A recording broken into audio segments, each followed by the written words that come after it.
തിരുവനന്തപുരത്ത് ബി.ജെ.പി. നേതൃത്വത്തിലുള്ള സഹകരണ സംഘങ്ങളിലെല്ലാം നടക്കുന്നത് വൻ അഴിമതി. ബി.ജെ.പി. നേതൃത്വം നൽകുന്ന 11 സ്ഥാപനങ്ങളും നിക്ഷേപകർക്ക് തുക തിരിച്ചു കൊടുക്കാൻ കഴിയാത്ത സ്ഥിതിയിൽ വെങ്ങാനൂർ കോഓപ്പറേറ്റീവ് റൂറൽ ഡെവലപ്മെന്റ് സൊസൈറ്റിയിൽ മാത്രം 33 ലക്ഷം തട്ടിയതായി പരാതി.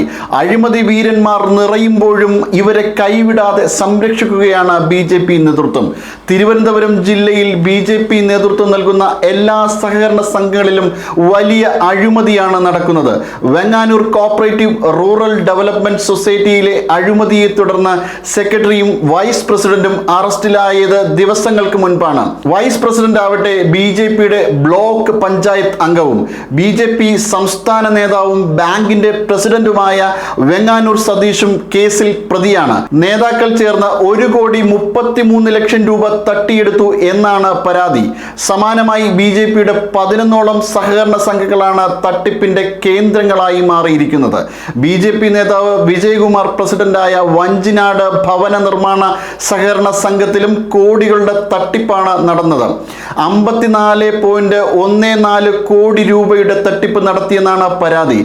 എം.എസ്. കുമാർ പ്രസിഡന്റായ തിരുവിതാംകൂർ സഹകരണ സംഘവും പൂന്തുറ ശ്രീകുമാർ പ്രസിഡന്റായ തിരുവനന്തപുരം ട്രാവൽ ആൻഡ് ടൂറിസം സഹകരണ സംഘത്തിലും സ്ഥിതി സമാനമാണ്. ആളുകൾക്ക് പണം തിരിച്ചു കൊടുക്കാൻ പറ്റാത്ത സാഹചര്യമാണ് പലയിടത്തും. അതേസമയം ബി.ജെ.പിയുടെ പ്രധാന നേതാക്കൾ അഴിമതി നടത്തുമ്പോഴും നടപടിയെടുക്കാൻ തയ്യാറാകുന്നില്ല. അവരെ സംരക്ഷിക്കുന്ന നിലപാടാണ് ജില്ലാ സംസ്ഥാന നേതാക്കൾ പിന്തുടരുന്നത്.